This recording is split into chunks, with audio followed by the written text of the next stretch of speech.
Hello, my YouTube family. Happy Wednesday to you all. As we are, the Bible said God is gonna come upon us like a thief in the night. Why I said that this morning when I got up, it was bright and nice. The morning was sunny, and all of a sudden, about in 2 hours time, it changed. The sky get dark, and there came Mr. Rain not falling how it should.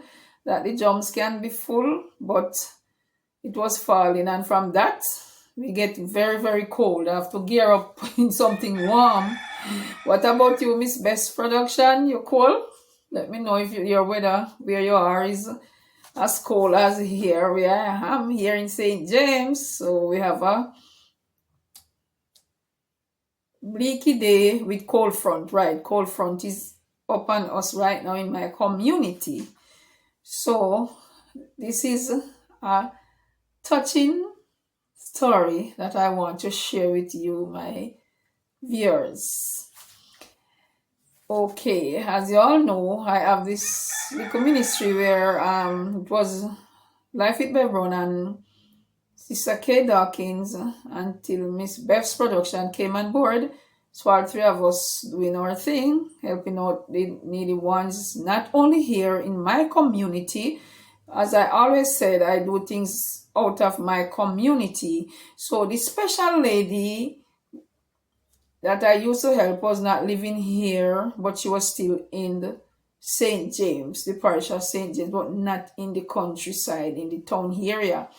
So the last time I visited her, I get in touch with Sister Kay Dawkins, and Sister Kay Dawkins give me some money to purchase some food stuff for her, which I did, and Sister Dawkins took me there and drop off the food stuff for her. From that, I didn't get to go back to look for her, but my sister always there by her side, making sure she's okay, checking on her. And I would call and ask how she's doing, and I would get words from my sister to say she's okay, and her son is there who looked about her. But the thing that I want to get across is until my sister informed me, the last time I called, my sister informed me that they moved from in the town and gone into her country area where she belonged. Right, so I was saying, wow. So my sister was planning to go there, and I tell her anytime she going to look for her, I want to come, because it's a long time I've seen her with all the drama that was going on in my life, my family. I couldn't get to go and visit her the way I used to. So it happened that my sister called me last week, Thursday, and informed me that she's going down there the Friday morning. So I was saying, okay, I am gonna come with you. Eventually went to bed, and there came the terrible panic attack on me. So I was gonna postpone. Sorry, the truck is passing. I was gonna postpone the trip to go down to look for my elderly person. But my sister said, by traveling, you might feel better, man, So I said, okay.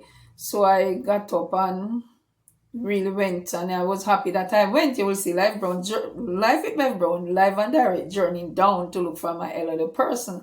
So eventually, God is good all the time, and all the time God is excellent. Okay. So this lady now, she have a son she said he's sick, right? He cannot talk, he don't go make sound. And he's a big man now. He's the first one, but it's like he's still a baby. So she get the opportunity many times to go away. She went and spent some times and came back, and the other brothers and one sister, they went up and was living there, but she was here with that son. So she spent all her life taking care of him, looking about him and everything, until now she's get very old and weak now. She can't do all that she used to do for him. So this brother now, he tell me Friday that the father asked him tell him that please, whenever I pass, like when he died, he wants him to make sure his brother is okay and his mother is okay, to take the best care of them for him. and he promises him, yes, he will do that. The father was living abroad. Yeah. So eventually, no, where they were living, they have to leave. Family members said they should come and stay instead of paying rent, and it is not easy out here, so they got to go. So eventually, that brother now, he's there. He's the one who do all the house chores and everything that like you have your dad, and your dad would be there to wash, cook, clean, iron, do all this stuff that that's how that son is. I admire that son from they were living in town there, and I used to go over there and so on and so forth. He always work, but before he go to work, he get up in the morning and he make sure his mom and his brother is okay. Then he left, and we'll come and check on them in the lunchtime to make sure they are okay, and then he will leave and go back to work. And in the evening, and I always admire and say what a nice son this lady have. He take very good care of both his mom and his sick brother.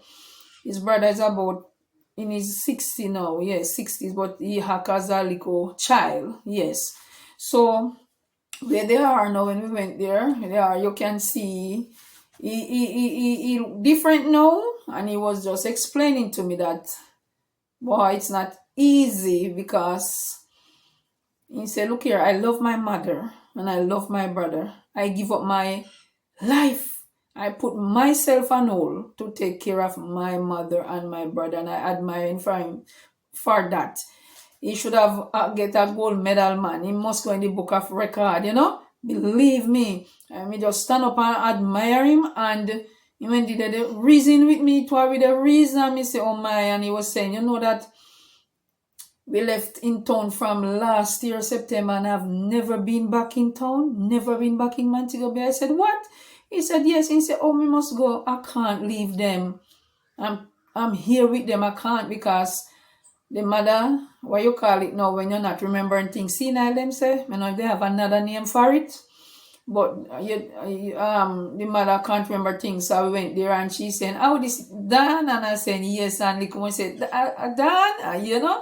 She keep repeating and saying things. She not remember anything again. She remember, and Likumo, she forget, right? So he said, can't leave her alone, because she can manage the brother now, and the brother is a person like this. He will sit here, then he get up and he gone, and then he will stray away, and he will go and trouble things that he mustn't trouble and cause problem. So I have to be there watching him like a little baby, and same way watching the mother and taking care of them. So I was saying, oh my, he was saying, that's how life is. That's how life is, Dan. That's my mother, and I love her so much. And my brother, though he give so much trouble, me love him so much. If you know, say from him born until now, I'm sickly, and that's how life is for him. So me can't go nowhere and leave them opportunity, and I could be in America right now, but I choose to stay. He was in America, but he came back, and he's here taking care of his mother and his brother for many years now. So me just admire him, and they say, enough time, he was saying, you can see this, he's stressed, yes, you can see tiredness on him, and the stress that is on him. But he said, all is well still. He no make nothing bad him, he no make nothing trouble him, because our family member rally around and make sure that things is okay, But the only thing that he missed is like, when him in town, he can, go and talk with little brethren and so on and so forth. But down there, not to know the people them and to socialize, so him get kind of trapped. And then we're there, but he said that's how it is still. I'm just happy that and knows his mom is okay and his brother is okay. So we just look at him and say, my God, look at that. This son love his mother so much that he put his life, himself, not think about himself, he just think about his mother and his brother, right? He think about them more than how we think about him. Saying, just want to know, say them, him have food for eat, and then clothes clean and everything about them, so it no matter, you just get up and doing work every morning, every evening, and make sure they're all right. But deep down, I can see this sadness in his eyes. Yes, I see this sadness in his eyes when he's talking to me and I'm looking at him. You can see this sadness, because he's a person who born and grow in the town, never grow in the country yet, and then he have to go out to face this country living. So it's not easy, and you can see it because he's telling, saying miss town real bad. You know, he missing the town because of that, the lifestyle he know and used to. But at the same time, because of their to take care of them, you have to be there with them. Can't leave them by themselves. You understand? So I was saying, God bless you. God bless you for the work that you are doing for your mother and your brother. God bless you. Your blessing is up there waiting for you, man. God going to pour down some blessing upon you. And he said, thank you, thank you. You know? My sister and both of us was praising him, and they said, we love how you take care of your mother and your brother, man.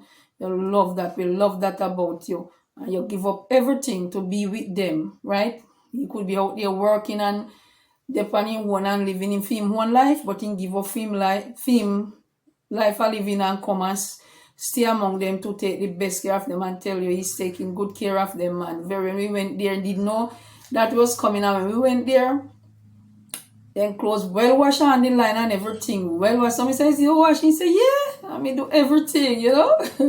Yeah, you know, make sure they're all right. You know, someone saying, oh my, I wish many more sons would be like this son that this elderly person have.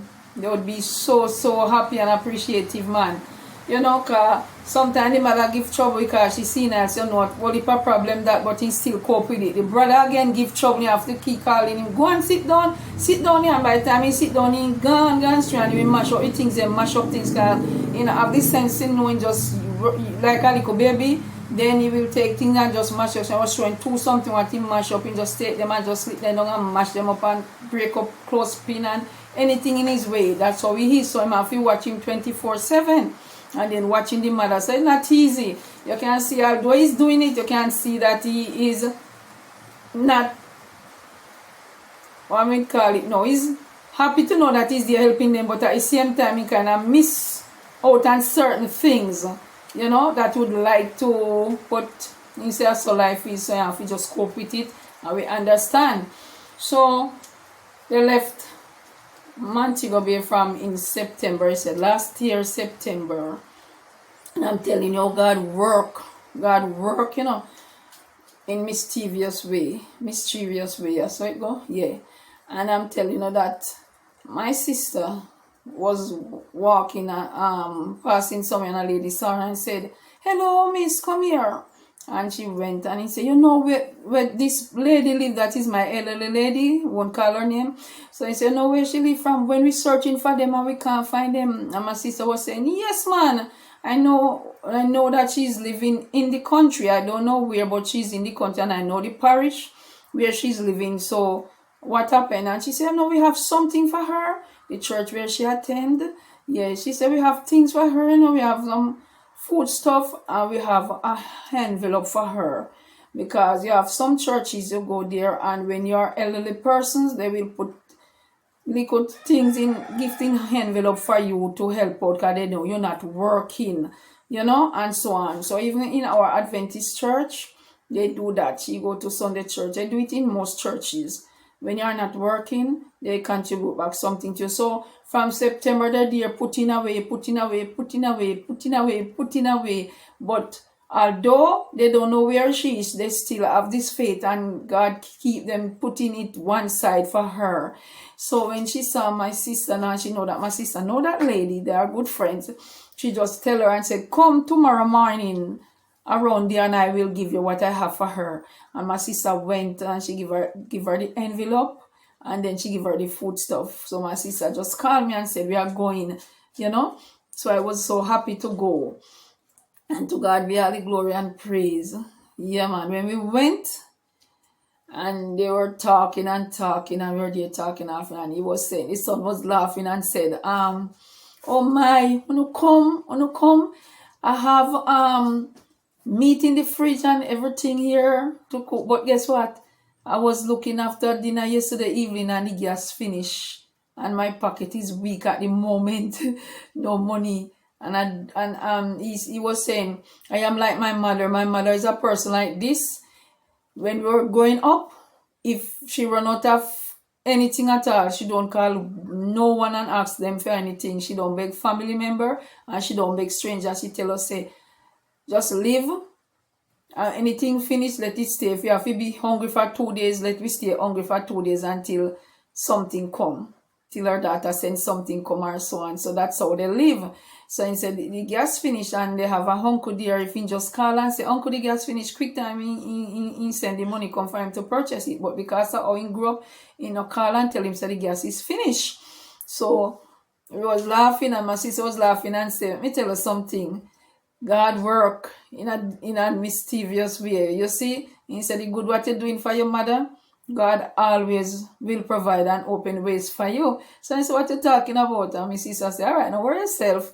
I get something to bring for your mother, so you will see, and you will be able to go and purchase that gas. And he was saying, what you saying? What you saying? And he was laughing and he said, let me tell you something. Many times my mom going to church and when I look, I said, Mom, you have any offering? And she will say, I have $50. And say, $50? Come, mommy, take this. And we give her one 300 or one 500 and say, put that in a collection plate, man. Show that that's a stay. You know, back in the days there, you know, when his mother was strong and hearty, he always do that. And his mother was saying to him, say, my son, God bless you.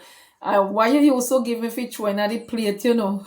It coming right back here. Remember, you also give me 220 collection plate. Enough time you say, Mama, what that your car go? And sometimes me going, you say, Mama, you have anything to drop? Me say, me go have $20. I say, what? Take this, Mama. So he says, see, it come back to you now, no, my son. So he was laughing and say, you see, the good we do. He come round back to me sometimes. So she was laughing and say, see, my son, we just have to trust God and so on. And we were saying, yes. So he was saying to my sister and to me, say, you see how God work?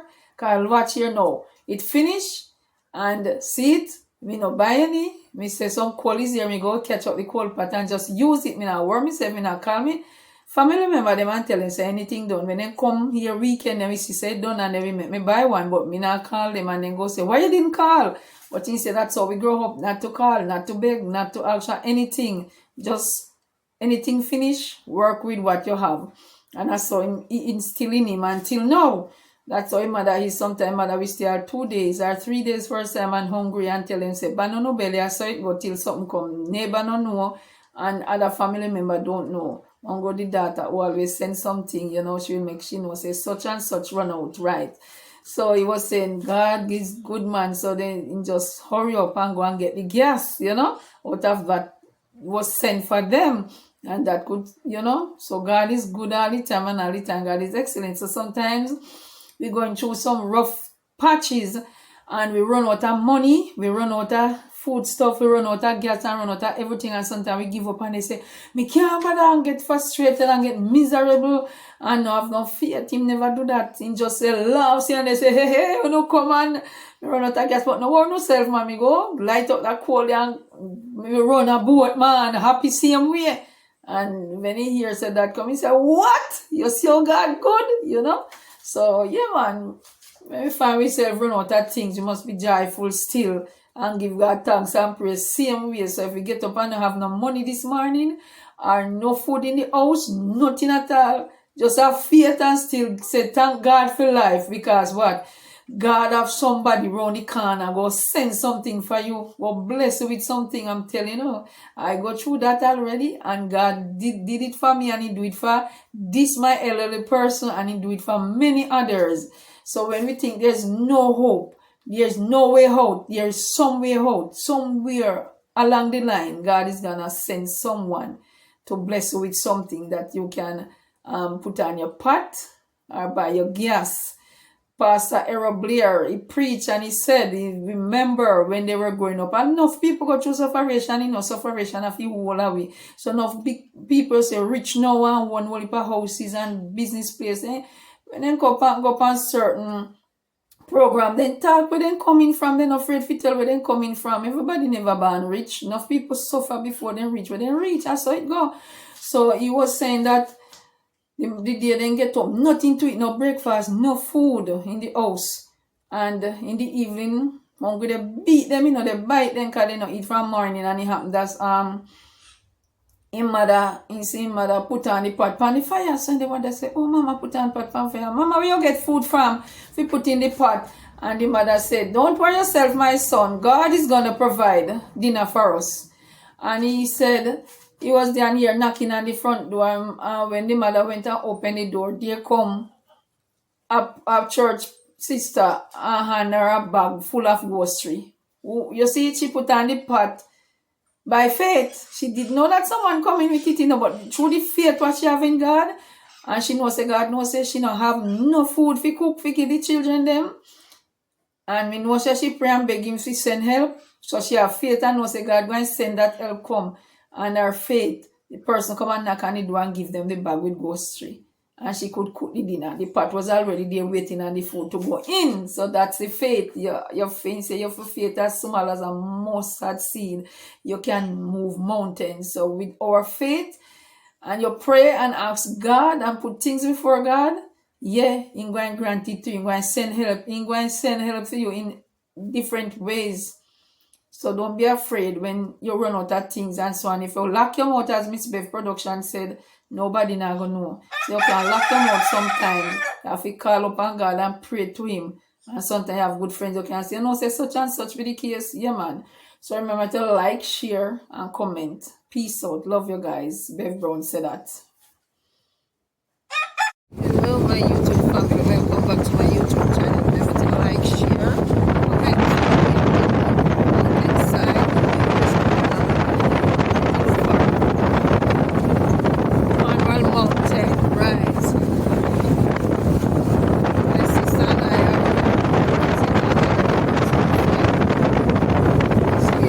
was living in Montego, but she's here now in Mountainside, Westmoreland. She was one of my elderly persons, so we are here to visit, but it's a long, long journey. So thank you. And the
Decatur for here in Jamaica. Yeah. The music in the background is not my music. I have no copyright to it. Driver's paying his music. Yes, we are are still on our journey. No wonder they call it mountainside. A lot of mountains. That's why I get the name mountainside.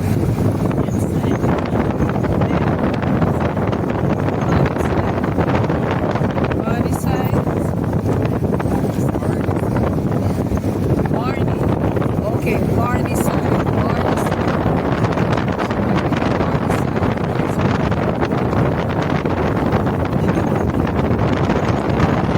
And guess what, my YouTube family, where we are going? My sister called and tell me that she's coming, and I was so excited for a long time I haven't seen my little person. She didn't tell me that she'd never been here before. So when we took the bus, she was asking Javier to where such and such is. And we just off at the crossroad in Maxfield.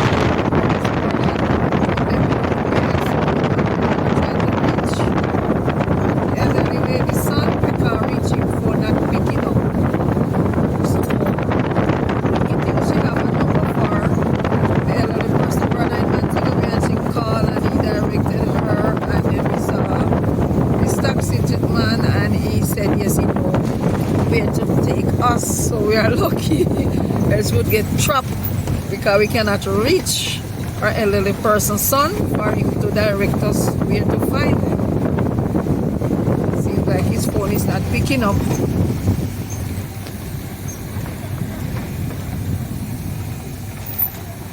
Hello. Guys, we are here, but we're reaching to the street, but the driver not sure exactly where the house is, so we're going to ask question at that house up there.